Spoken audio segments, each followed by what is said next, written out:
వార్తా9 news. ముందుగా headlines చూద్దాం. Vote చోరీ ఆరోపణలతో రాహుల్ గాంధీ సంచలన వ్యాఖ్యలు. హర్యానా ఫలితాలపై తగిన విచారణ జరపండాలని డిమాండ్. ప్రజాస్వామ్యం రక్షణకు ప్రజలు కూడా జాగ్రత్తగా ఉండాలని పిలుపు.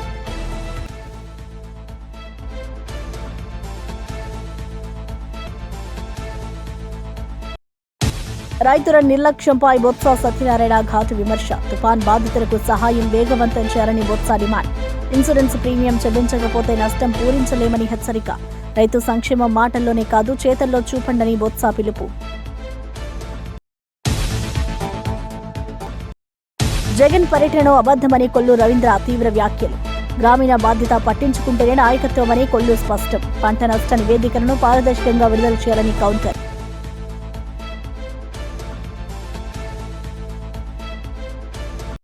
మాద్రిగుట్టలో ప్రత్యేక పూజలు చేసి కవిత ఆధ్యాత్మిక సందేశం. భక్తులతో పరస్పర పరామర్శలలో కవిత ప్రజాసేవ హామీలు. దేవస్థానం పునరుద్ధరణకు బీఆర్ఎస్ ప్రాధాన్యం ఉందని ఆమె తెలిపిన సందేశం. సాంస్కృతిక వారసత్వాన్ని బలోపేతం చేయడమే కవిత లక్ష్యం. వసంతం 2025 చేనేత ప్రదర్శన ప్రారంభం. కల్లీ క్రాఫ్ట్ ఉత్సవం. కొత్త బ్రాండ్ కొత్తూరు వసంత వర్ణతో చేనేతలకు ప్రోత్సాహం. చేనేత కార్మికుల శ్రమ దేశ గర్వమని మంత్రి లోకేష్ అభివృద్ధి హామీ. యువతలో వసంత చేనేతలను ప్రోత్సహించామని పిలుపు. మోంతా తుఫాన్ వల్ల రైతులు తీవ్ర నష్టాలు చవిచూస్తున్నారని ఎమ్మెల్సీ బొత్స సత్యనారాయణ ఆగ్రహం వ్యక్తం చేశారు. ప్రభుత్వం రైతులను ఆదుకోవడం విఫలమైందని మండిపడ్డారు. సీఎం మంత్రులు మాటలకే పరిమితమైపోయారని విమర్శించారు. ఇన్సూరెన్స్ ప్రీమియం ప్రభుత్వం చెల్లించి ఉంటే రైతుల నష్టభర్తీ పూర్తయ్యేది అని పేర్కొన్నారు. పంటలు నాశనమయ్యి కష్టాల్లో ఉన్న రైతులకు ఇప్పటికీ సాయం అందలేదని ఆవేదన వ్యక్తం చేశారు. రైతుల పట్ల ప్రభుత్వ నిర్లక్ష్యం తక్షణమే సరిదిద్దాలని డిమాండ్ చేశారు. సహాయక చర్యలు వేగవంతం చేసి పంట నష్టాల అంచనా నివేదికలను పారదర్శకంగా విడుదల చేయాలని సూచించారు. రైతు సంక్షేమం మాటల్లో కాదు చేతల్లో చూపాలి అని బొత్స స్పష్టం చేశారు.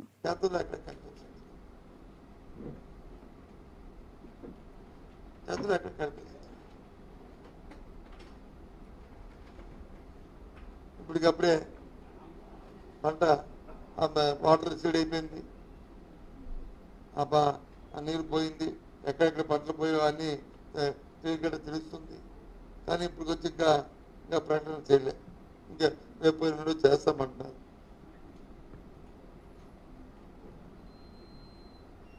ఆ రైతుకి ఎంత నష్టపోయింది, ఇన్సూరెన్స్ వస్తే ఎంత వచ్చేది, ప్రభుత్వం ఎంత ఇన్పుట్ సబ్సిడీ ఇచ్చేది, ఆ రైతు భరోసా చెప్పడానికి ప్రభుత్వం ఏ ప్రకటన లేదు.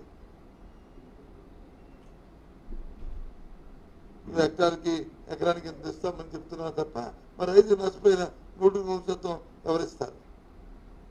అది ఇన్సూరెన్స్ కట్టుకుంటే వాళ్ళకి వచ్చేది కదా. ఆ మాత్రం రైతు కట్టే ఇన్సూరెన్స్ ప్రభుత్వం కట్టలేదా? 2,25,000 కోట్ల రూపాయలు అప్పు తీసుకొచ్చారు కదా. మరి ఏం చేశారు మీరు? అంటే రైతు ఆలోచన మీకు లేదు.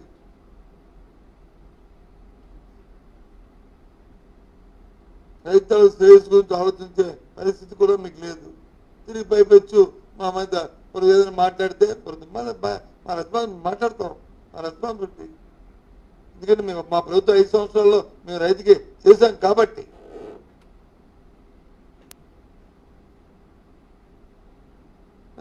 చెప్తాను,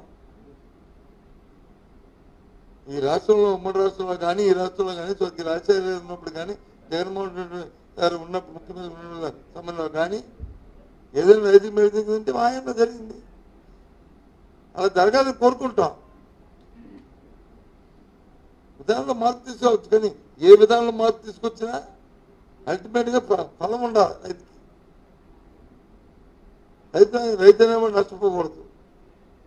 ఆ కార్యక్రమం చేయండి. కోనసీమ జిల్లా రామచంద్రాపురంలో బాలిక ఆత్మహత్య ఘటనపై అనుమానాలు వ్యక్తమవుతున్నాయి. బాలిక తల్లి బంధువుల ఇంటికి వెళ్లిన సమయంలో ఈ ఘటన చోటు చేసుకోవడంతో కుటుంబం షాక్కు గురైంది. పాప ఆత్మహత్య చేసుకునే అవకాశం లేదు అని తల్లిదండ్రులు వాదిస్తున్నారు. ఇంటి ఓనర్ కొడుకు నేర చరిత్ర కలవాడని, అతనిపై అనుమానాలు ఉన్నాయని తెలిపారు.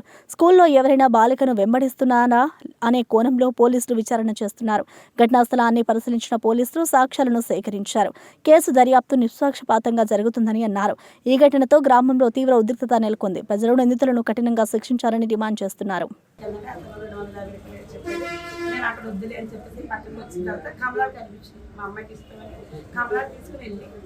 స్టెప్స్ ఎక్కేసి వెళ్ళి డోర్ కొడుతున్నారండి. డోర్ అస్సలు తీయట్లేదు. కిచెన్ దగ్గరికి వెళ్ళి డోర్ కొట్టాను, తీయలేదు. బెడ్రూమ్ దగ్గరికి వెళ్ళి డోర్ కొట్టాను. ఎప్పుడన్నా ఏసీ వేసేసుకుని ఇంట్లో ఉన్నదనుకోండి వినిపించింది కాబట్టి బెడ్రూమ్ దగ్గరికి వెళ్ళి కొడతాను. అయితే మా మధ్య గారు ఎప్పుడన్నా వస్తే ఆ బెడ్రూమ్ దగ్గర నుంచే కొడతాడు, అనే డోర్ తీయండి డోర్ కొడుతున్నాను తీయట్లేదు మీరు అని. అప్పుడు తీయలేదండి పాప. టీవీ మాత్రం రన్ అయిపోతుంది. టీవీ రన్ అయిపోతుంది. అప్పుడు పక్కన మేడం ఉంటారు, గుర్తు మేడం, కాలింగ్ బెల్ కొట్టి మేడం మేడం అంటే ఆవిడ బయటకు వచ్చారు. మేడం అని ఫోన్ తీయట్లేదు మేడం, తలుపు తీయట్లేదు మేడం అన్నాడు. అంటే మేడం అన్నారు. మేడం ఏంటంటే నా దగ్గర నుంచి అలాగే ఓనర్ గారి దగ్గరికి పరిగెత్తిపోయారు. కింద కింద ముగ్గురు అబ్బాయిలు వచ్చేది, చంద్రులు ఇలాంటి అబ్బాయిలు ఇద్దరు, పెద్ద ఒకటి కళ్ళద్ద పెట్టినారు. మేడం ఇందాక ఇంకా ఏంటి అరుస్తున్నారు అన్నారు. మా పాప తలుపు తీయట్లేదు, లోపల గడ పెట్టేసుకుని అని అంటే ఆ ఇద్దరు బిడ్డల్ని, ఆ ఇద్దరు మగ పిల్లల్ని ఇద్దరు వచ్చారండి. వచ్చిన తర్వాత ఈలోపు మా ఇంటి వాళ్ళు వచ్చి గోపిక మేడం పిలిచారు కదా, ఆ మెష్ డోర్ నుంచి తలుపు ఇలా తీసేసారు. కిటికీ మెష్ ఉంటుంది కదా, మెష్ డోర్ నుంచి తలుపు తీసేసారు. అబ్బాయి ఉండే అయితే తలుపు తీసింది. తలుపు తీగా నేను ఏం చేశానండి, పాప ఎక్కడుందో వెతుకుని ఎక్కడిపోతున్నా నా వెనకట్లే మేడము, ఆ ఇద్దరు పిల్లలు, ఆ కళ్ళద్దరు పెట్టుకున్న అతను, మా ఓనర్ వచ్చేసి వచ్చి ఇలా చూడబడికి నేను పూరేసేసుకుని ఉంది. బాబోయ్ బాబోయ్ బాబోయ్ అంటే బెడ్రూమ్ తొలిపెట్టలేదు.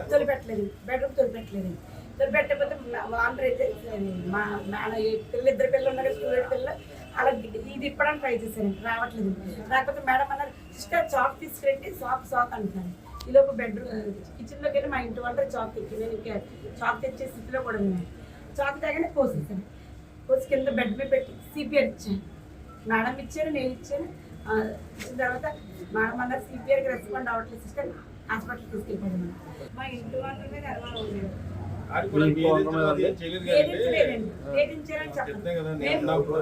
మేము 3 years వచ్చారు కదండి, 3 years నుంచి నాకు అలాంటి లేదు, ఎదింపులు ఏం జరగలేదు. కానీ నిన్న అయితే మా ఇంటి వాళ్ళ మీద డౌట్ వచ్చింది. వైఎస్ఆర్ కాంగ్రెస్ పార్టీ అధినేత జగన్ రైతుల పరామర్శ పేరుతో అబద్ధాల యాత్ర చేస్తున్నారని మంత్రి కొల్లు రవీంద్ర మండిపడ్డారు. తుఫాను వచ్చిన 9 రోజుల తర్వాత పరామర్శకు వెళ్లడం నాటకం కంటే తక్కువ కాదని వ్యాఖ్యానించారు. కూటమి ప్రభుత్వం రైతులకు ఏమీ చేయలేదని చెప్పడం దారుణమన్నారు. ప్రజలతో సమానంగా బాధను పంచుకోవడమే నాయకత్వ లక్ష్యమని, కానీ జగన్ మాత్రం రాజకీయ లాభం కోసం ఈ యాత్ర చేస్తున్నారని విమర్శించారు. ప్రభుత్వం రైతుల పంట నష్టాలను అంచనా వేసి నష్టపరిహారం చెల్లించేందుకు చర్యలు తీసుకుంటుందని పేర్కొన్నారు. వాస్తవాలు మర్పించి మాయమాటలతో ప్రజలను మోసం చేయాలనుకోవద్దు అని హెచ్చరించారు. నిన్నటికి వారం అయింది అంటే ఆ మంగళవారం తుఫాను వస్తే మళ్ళీ మంగళవారం కంటే దగ్గర 9 రోజులకి మళ్ళీ ఆయనకి ఈయన వచ్చాడు. అంటే 9 రోజులు రైతులు ఏమైపోయారో అయ్యేం పట్టించుకోవాలి. అట్లాగే నిన్న వచ్చినటువంటి సందర్భంలో కూటమి ప్రభుత్వం రైతులకి ఏమీ చేయలేదని చెప్పి అని ప్రయత్నం చేశాడు. అది కానీ ఎవ్వరూ నమ్మల, ఆయన యాత్రను ఎవ్వరూ నమ్మల. జనం లేక వాళ్ళు ఏదో ఒక నాయకులను తోలుకొచ్చి వాళ్ళతో ఏదో మాట్లాడించాలని చాలా ప్రయత్నాలు చేశారు.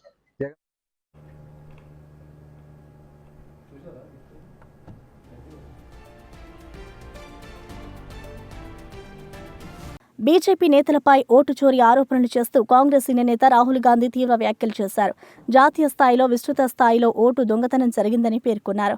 యూపీ, హర్యానా రాష్ట్రాల్లో చాలా మంది బీజేపీ నేతలకు బహుళ ఓట్లు ఉన్నాయి. హర్యానాలో భారీగా ఓట్లు గల్లంతయ్యాయి అని తెలిపారు. సిఎస్సి ప్రజాస్వామ్యాన్ని ధ్వంసం చేస్తుందని ఆరోపించారు. బ్రెజిలియన్ మోడల్కు హర్యానాలో ఓటు హక్కు ఎలా వచ్చింది అని ప్రశ్నించారు. ప్రతి 8 మంది ఓటర్లలో 1 ఓటు చోరీ అయిందని పేర్కొన్నారు. హర్యానా ఫలితాలను చూసి షాక్ అయ్యారని తెలిపారు.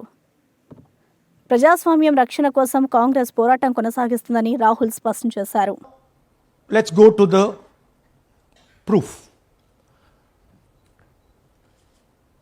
Who is this lady? How old is she? Which state does she come from? What's her name? Can anyone try? Where is she from? Try. Give me some guesses. कहाँ की लगती हैं? Anybody? Goa? Maharashtra? North? Is she from Haryana? You sure? You're absolutely sure she's not from Haryana? Okay, but she votes 22 times in Haryana. And she votes in 10 different booths in Haryana. And she's got multiple names. Seema, Sweetie, Saraswati, Rashmi, Vimla. Now what's interesting about this and why I'm opening with this slide. Go back please. Why I'm opening with this slide is because this happens in 10 booths.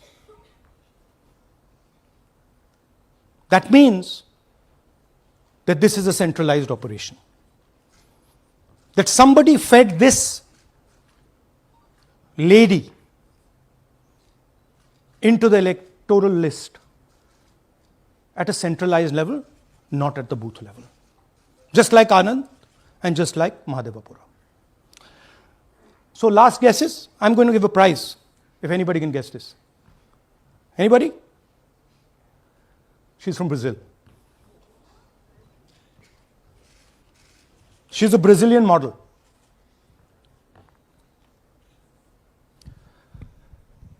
That's a stock photograph. And she's one of 25 lakh such records in Haryana. This is proof of a centralized operation. I'm going to show you, if you just scan that, which I'll do just now. If you scan that,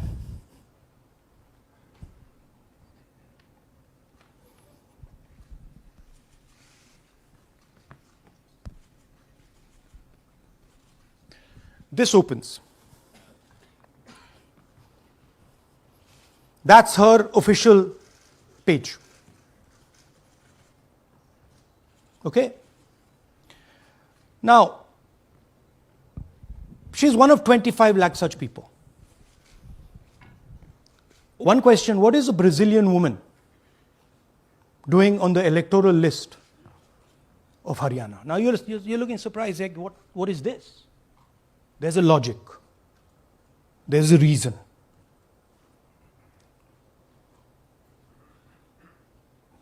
Telangana జాగృతి అధ్యక్షురాలు MLC Kalvakuntla Kavitha Balkonda నియోజకవర్గంలోని లింబాద్రి గుట్ట శ్రీ లక్ష్మీనరసింహస్వామి దేవస్థానాన్ని సందర్శించారు. ఆలయంలో స్వామివారిని దర్శించి ప్రత్యేక పూజలు నిర్వహించారు. ఈ సందర్భంగా ఆమె రాష్ట్ర ప్రజలకు శాంతి సౌభాగ్యం కలగాలని ప్రార్థించారు. ఆలయ ప్రాంగణంలో భక్తుల సందోహం కనిపించింది. ఆలయ అర్చకులు కవితకు తీర్థ ప్రసాదాలు అందించారు. తర్వాత మీడియాతో మాట్లాడిన ఆమె తెలంగాణలో దేవాలయ పునరుద్ధరణ కార్యక్రమాలకు బీఆర్ఎస్ ప్రభుత్వం ప్రాధాన్యం ఇచ్చిందని గుర్తు చేశారు. అభివృద్ధి, ఆధ్యాత్మికత కలిసి సాగాలన్నది తమ లక్ష్యం అని చెప్పారు. మహిళా సాధికారత, సాంస్కృతిక వారసత్వం పరిరక్షణ కోసం తెలంగాణ జాగృతి నిరంతరం కృషి చేస్తుందని తెలిపారు. లేదు, చాలా నష్టం జరుగుతున్నది. మరి ఇంత వాన పడ్డది, దాదాపు 4-5 లక్షల అప్పు మీద పడ్డది. 6 ఎకరాలు కౌలుకు తీసుకున్నటువంటి రైతు అతను. మరి ఆ రైతు కుటుంబాన్ని సందర్శించి ఇప్పుడే పరామర్శించి రావడం జరిగింది. వాళ్ళ కుటుంబం అంతా కూడా ముక్త కంఠంతో ఒకటే చెప్తా ఉన్నారు, ఇది కేవలం ప్రభుత్వం చేసినటువంటి హత్య తప్పితే ఇంకోటి కాదు. ఎందుకంటే కనీసం టైంకు యూరియా ఇచ్చులేదు. పోనీ యూరియా రాలేదు, మంచికో చెడుకో ఏదో చేసి పత్తేసుకున్నాం అనేటటువంటి దశలో ప్రకృతి వైపరీత్యం వానలు పడ్డాయి. మరి వానలు పడ్డప్పుడు కనీసం ప్రభుత్వం కొంత మానవత్వం ప్రదర్శించి మరి మాయిశ్చర్ కంటెంట్ 8, 12 ఇట్లా లెక్కలు పెట్టుడు కాదు, తడిచినా ఏమైనా మొలకలెత్తినా మేము కొంటామంటే రైతుకు ధీమా ఉంటుంది. ఇదివరకు అట్లా అన్నం, ఇదివరకు అట్లా కొన్నాం. కానీ ఇప్పుడున్న ప్రభుత్వం ఆ ధీమా ఇస్తలేదు రైతుకి. ఆ ధీమా ఇస్తే మనిషి బతకొచ్చు, ఇవాళ కాకపోతే రేపు అమ్ముడు పోతుంది కదా, 2 పైసలు వస్తాయి కదా, అప్పు తీర్చొచ్చు అని అనుకోవచ్చు. కానీ ఇవాళ ఆ పరిస్థితి లేక, ప్రభుత్వం వాళ్ళలో ఆ విశ్వాసం కల్పించక ఇవాళ ఒక యువ రైతు మరి ఆత్మహత్య చేసుకోవడం అన్నది చాలా దారుణం. మరి ఆ పరిస్థితి ఇంకా ఎవరికి రాకూడదు తెలంగాణలో అని ప్రభుత్వం భావిస్తే ఖచ్చితంగా ఒక ధీమా ఇవ్వాలి. ముఖ్యమంత్రి గారు బయటకు వచ్చి ప్రకటన చేయాలి. అది వరి కావచ్చు, మక్క కావచ్చు, పత్తి కావచ్చు, విజయవాడలో మంత్రి నారా లోకేష్ చేనేత వస్త్ర ప్రదర్శన వసంతం 2025ను ఘనంగా ప్రారంభించారు. ఎంజీ రోడ్లో క్రాఫ్ట్ కౌన్సిల్ ఆఫ్ ఆంధ్రప్రదేశ్ ఆధ్వర్యంలో ఏర్పాటు చేసిన ఈ ఎగ్జిబిషన్లో 70కి పైగా స్టాల్స్లో చేనేత ఉత్పత్తులను ప్రదర్శించారు. ఈ సందర్భంగా మంత్రి కొత్తూరు వసంతవర్ణ అనే కొత్త బ్రాండ్ను ఆవిష్కరించారు. సహజ సిద్ధ రంగులతో రూపుదిద్దుకున్న ఈ వస్త్రాలు సాంప్రదాయానికి కొత్త అందాన్ని తెస్తాయని అన్నారు. చేనేత కార్మికుల శ్రమ దేశ గర్వమని, ప్రభుత్వం వారికి మద్దతు ఇవ్వడానికి కట్టుబడి ఉందని తెలిపారు. రాష్ట్రంలోని చేనేత రంగం ప్రపంచవ్యాప్తంగా గుర్తింపు పొందేలా చర్యలు తీసుకుంటామని పేర్కొన్నారు. యువత చేనేత వస్త్రాలను ప్రోత్సహించాలన్నారు.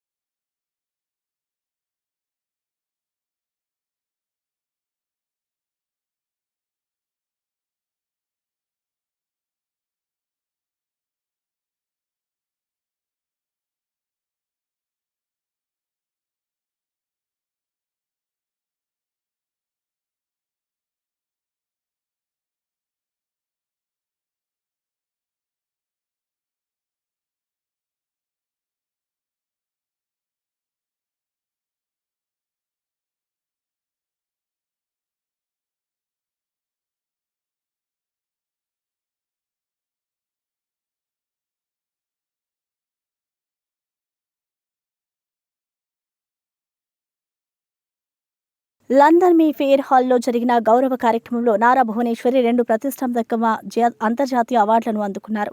ఎన్టీఆర్ ట్రస్ట్ మేనేజింగ్ ట్రస్టీగా ప్రజాసేవ కార్యక్రమాల్లో విశిష్ట సేవలకు గాను ఐఓడి సంస్థ నుంచి డిస్టింగ్డ్ ఫెలోషిప్ 2025 అవార్డును అందుకున్నారు. అలాగే హెరిటేజ్ ఫుడ్స్ తరపున ఎక్సలెన్స్ ఇన్ కార్పొరేట్ గవర్నెన్స్ విభాగంలో గోల్డెన్ పికాక్ అవార్డును స్వీకరించారు. ఈ సందర్భంగా ముఖ్యమంత్రి నారా చంద్రబాబు నాయుడు పాల్గొని ఆమెను అభినందించారు. ఈ విజయాలు మహిళా శక్తికి ప్రతీకగా నిలిచాయని ఆయన పేర్కొన్నారు. భువనేశ్వరి సామాజిక సేవ, వ్యాపార నైపుణ్యానికి ప్రపంచ గుర్తింపు లభించిందని టీడీపీ నేతలు అన్నారు.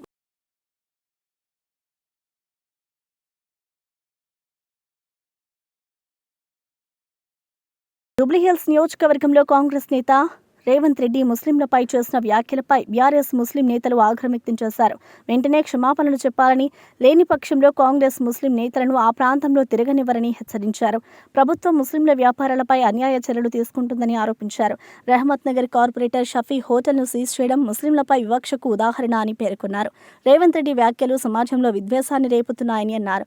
ప్రజాస్వామ్యంలో ప్రతి వర్గం గౌరవంగా జీవించేందుకు ప్రయత్నించాలన్నారు. ముస్లిం సమాజం సహనంగా ఉన్న అవమానాన్ని మాత్రం భరించదు అని నేతలు స్పష్టం చేశారు. कांग्रेस है तो मुसलमान है, कांग्रेस है तो आपकी इज्जत है, जब कांग्रेस नहीं है अब कुछ नहीं है.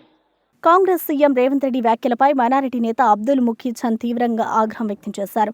రేవంత్ ముస్లింలు ఉన్నారు అంటే కాంగ్రెస్ వల్ల అని చెప్పడం దారుణమన్నారు. రేవంత్ ఆర్ఎస్ఎస్ విద్యార్థి అని అందరికీ తెలుసని పేర్కొన్నారు. కిషన్ రెడ్డి, రేవంత్ కలిసి ముస్లింలను బెదింపులకు గురి చేస్తున్నారని ఆరోపించారు. ముస్లిం సమాజం శాంతి, సహనానికి ప్రతీక అయిన అవమానాన్ని మాత్రం భరించదు అని హెచ్చరించారు.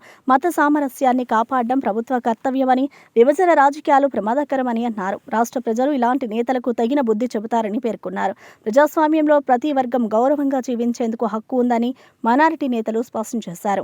मुसलमानों को खबरस्तान देकर फैलाने फुसलाने की कोशिश की तो मुसलमान नहीं भले फुसले. जब उन्होंने एक मुसलमान को मिनिस्टर बनाकर बहलाने फुसलाने की कोशिश की तब भी इंटेलिजेंस की रिपोर्ट आई कि मुसलमान इनके बहकावे में नहीं आए. क्योंकि आप देखिए कि इन्होंने 22 माह का इंतज़ार करके एक मुस्लिम को वज़ीर बनाया और हमारे अजहरुद्दीन साहब एक ऐसे तेलंगाना के पहले मुस्लिम वज़ीर हैं जिन्होंने हलफ लेने के बाद, ओत लेने के बाद खलमदान के लिए 5 दिन तक इंतज़ार किया. अब तक किसी ने भी खलमदान के लिए इतने वक्त तक इंतज़ार नहीं किया था. इनको जलील किया गया. इस पर मुसलमानों की नाराज़गी को देखते हुए इन्होंने हद पार कर दी और हद पार करके इन्होंने ये कहा कि मुसलमान कब है? जब कांग्रेस है तो मुसलमान है, कांग्रेस है तो आपकी इज्जत है, मुसलमानों की इज्जत है, ये बात कर रहे हैं. अब उन्होंने मुसलमानों को डराने पे आ गए. सब जानते हैं ये आरएसएस के स्कूल से पढ़े लिखे हैं. अब इनके जो आरएसएस की नज़रियात और इनका जो नज़रिया है वो स्टेज पे ठहर कर रोड शो के दौरान कह रहे हैं. हम इसकी मजम्मत करते हैं.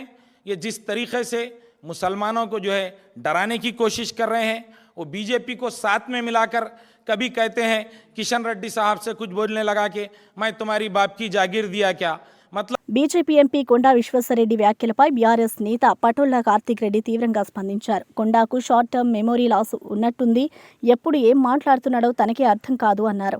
ఆసుపత్రిలో 20 మంది మరణించి ఉన్నప్పుడు రాజకీయాలు మాట్లాడడం మనసున్నవాడి లక్షణమా అని ప్రశ్నించారు. 10 సంవత్సరాల్లో 5 ఏళ్లు బీజేపీ ఎంపీగా ఉన్న కొండా ఇప్పుడు ఇతరులపై నిందలు వేస్తున్నారని విమర్శించారు. ముఖ్యమంత్రిని అడగడం మర్చిపోయి ప్రజలను తప్పుదారి పట్టిస్తున్నాడు అన్నారు. బీఆర్ఎస్ ప్రభుత్వమే బాధితుల పక్షాన నిలుస్తుందని అన్నారు. మానవతా విలువలు రాజకీయాల కంటే ముఖ్యమని పటోళ్ల కార్తీక్ రెడ్డి స్పష్టం చేశారు. మాట్లాడి నిర్ణయించుకోవాలని చెప్తున్నా. ఆయన వయసులో నాకన్నా పెద్ద మనిషి ఉండొచ్చు, కానీ ఈరోజు మాత్రం బరాబర్ మాట్లాడదలుచుకున్నా. ఎవరైనా ఇంగిత జ్ఞానం ఉన్నాడు, కామన్ సెన్స్ ఉన్నాడు, చదువుకున్నాడు ఎవరైనా, నువ్వు ఆడ హాస్పిటల్లో చనిపోయిన 20 మంది అక్కడ మృతదేహాలు అక్కడ పడి ఉన్నాయి, కుటుంబ సభ్యులు వచ్చి అక్కడ రోధిస్తున్నారు, ఏడుస్తున్నారు అక్కడికి వచ్చి కింద మీద పడి. నీకు మనసు అంటే వ్యక్తికి ఎవరికన్నా ఆడికి వచ్చి రాజకీయాలు మాట్లాడతారా? ఆడొచ్చి ఏం చెప్పాలి? నేను రాజకీయాలు మాట్లాడదలుచుకోలేదు, కుటుంబాలకు అండగా నిల్చోవాలని వచ్చినా వాళ్ళ కుటుంబాల ప్రాణ సానుభూతి అని చెప్తారా? వెనకాల వాళ్ళ కుటుంబ సభ్యులు రోధిస్తున్నా, మృతదేహాలు అక్కడ పడున్నా ఈయన ముందరికి వచ్చి రాజకీయాలు మాట్లాడతాడు. పెద్ద మనిషి విశ్వేశ్వరరెడ్డి గారు ముందర నిల్చొని రాజకీయాలు మాట్లాడతాడు. మీకు ఇంగితగానే ముందా విశ్వేశ్వరరెడ్డి గారు అంట? మీరు చదువుకున్నోళ్ళేనా? అప్పుడప్పుడు మీరు ఏం చేస్తున్నారో మీకు అసలు ఆలోచన వస్తుందా? ఏమంటారు పెద్ద మనిషి ఈయన విశ్వేశ్వరరెడ్డి గారు? అక్కడ ఇంకా యాక్సిడెంట్లో ఎవరు చనిపోయారో లేదో తెలియదు, ఏం చేస్తున్నో వాడు కన్ఫ్యూజన్ తెలియదు. వాడు ప్రెస్ మీట్ పెట్టి 10 సంవత్సరాలు బీఆర్ఎస్ పార్టీ టీఆర్ఎస్ అధికారంలో ఉంది, ఇది వాళ్ళు చేయనీలేదని మాట్లాడతారు. మీకు అసలు బుద్ధి జ్ఞానం అనేది ఉందా విశ్వేశ్వరరెడ్డి గారు అంట? నేను ఏం మాట్లాడతారు? ఆ 10 సంవత్సరాల్లో 5 సంవత్సరాలు ఎవరండి ఎంపీ? ఏ పార్టీలో ఉన్నాడు ఆయన? అధికార పార్టీలో లేడా? అధికార పార్టీలో లేడా ఆయన? 5 సంవత్సరాలు ఆయన అధికార పార్టీలో ఉన్నాడు. ఇప్పుడు 2 సంవత్సరాలు ఆయన ఎంపీ, అదేమో నేషనల్ హైవేస్. టీఆర్ఎస్ పార్టీ ఏం చేయలేదని మీరు అంటున్నారు. మీరేం పీకిరు అంటున్నా నేను. మీరేం పీకిరు? ఈ 7 సంవత్సరాలు ఎంపీ ఎవరున్నారు? మీ బాధ్యత లేదా? నిత్యం వాళ్ళు చేయలేదు వీళ్ళు చేయలేదు, మళ్ళీ నువ్వేం చేసినావు? అవతలో ఏం చేయలేదు సరే, ఎంపీగా మళ్ళీ మీరేం చేసిరు అంటున్నా నేను. అసలు మీ ప్రపోజల్ ఏంది? ఈ 2 సంవత్సరాలు ఎన్జీటీలో కనీసం మీరు ఒక్కరోజైనా ఫాలోఅప్ చేసిండ్రా? ఒక్కరోజైనా నాలాగా మీరు పోయి వచ్చిండ్రా? స్థానికంగా అప్పీల్ చేసిండ్రా? ఇంకా విచిత్రం నాకు అర్థం కాదు. నిన్న కూడా ఆయన ప్రెస్ మీట్ పెట్టి కొత్తగూడెం ఎక్సైజ్ సీఐ వేధింపుల కారణంగా మహిళా కానిస్టేబుల్ ఆత్మహత్యయత్నం చేసిన ఘటన కలకలం రేపింది. కుటుంబ సభ్యులు సమయానికి ఆసుపత్రికి తరలించడంతో ఆమె ప్రాణాపాయం నుంచి బయటపడింది.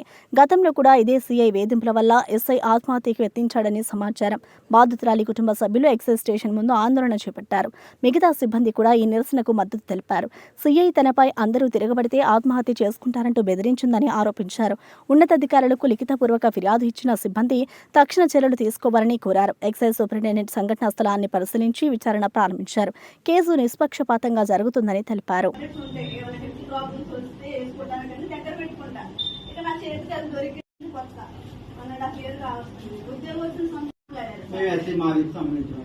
అంటే మాకు గుర్తు చేస్తున్నట్టు మీరు అన్నగారు దూరంగా ఉంటానికి ఇవన్నీ మాట్లాడారు. సరేలే అనుకున్నా. మళ్ళీ నన్ను కాకుండా మాట్లాడతాను, నేను పని చేయనా అంటే లేదమ్మా నువ్వు అలా ఉండవు, నీ బిహేవియర్ అలా ఉండదు, నువ్వు అలా ఉండవు, నువ్వు పని చేసే మనిషివి, నువ్వు తప్పు చేసావు, నువ్వు ఇది తప్పు రాసావు, ఇది కరెక్ట్ చేసుకో, సరే మిస్టేక్ అయింది సరి చేసుకో అంటే నేను కంపల్సరీ సరి చేసుకునేదాన్ని. నాకు కొంచెం టైం ఇచ్చినా సరి చేసుకునేది. అసలు అదేమి లేదు సార్, ఎందుకు టార్గెట్ చేస్తున్నారో తెలియదు నాకు.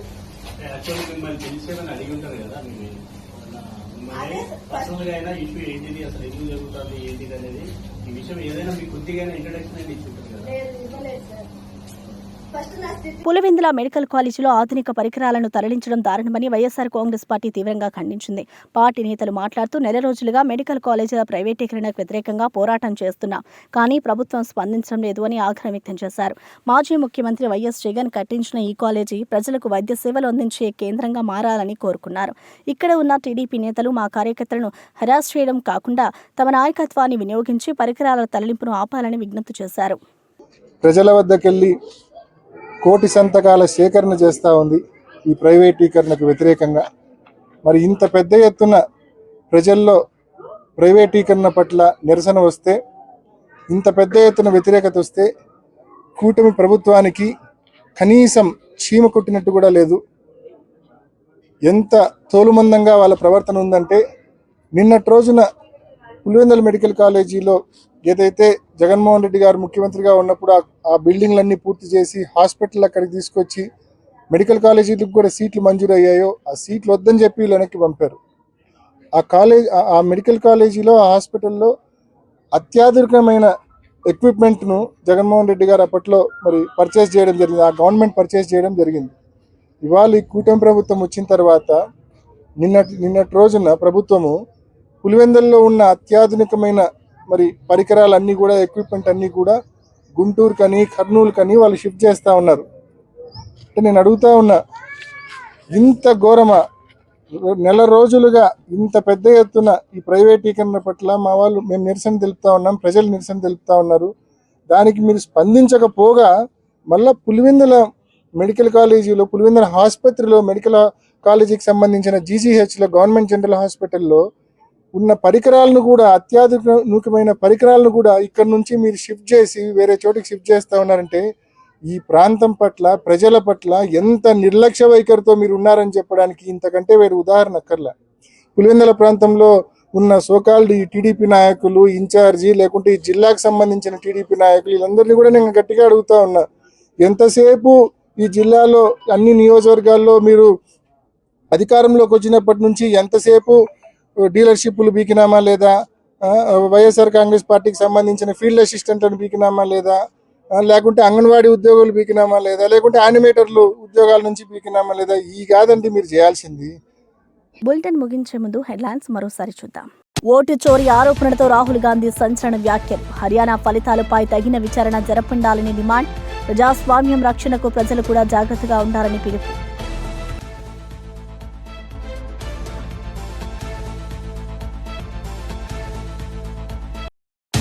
రైతుల నిర్లక్ష్యంపై బొత్స సత్యనారాయణ ఘాటు విమర్శ. తుఫాన్ బాధితులకు సహాయం వేగవంతం చేయాలని బొత్స డిమాండ్. ఇన్సూరెన్స్ ప్రీమియం చెల్లించకపోతే నష్టం పూరించలేమని హెచ్చరిక. రైతు సంక్షేమం మాటల్లోనే కాదు చేతల్లో చూపండని బొత్స పిలుపు. జగన్ పర్యటనలో అబద్ధమని కొల్లు రవీంద్ర తీవ్ర వ్యాఖ్యలు. గ్రామీణ బాధ్యత పట్టించుకుంటేనే నాయకత్వమని కొల్లు స్పష్టం. పంట నష్ట నివేదికలను పారదర్శకంగా విడుదల చేయాలని కౌంటర్.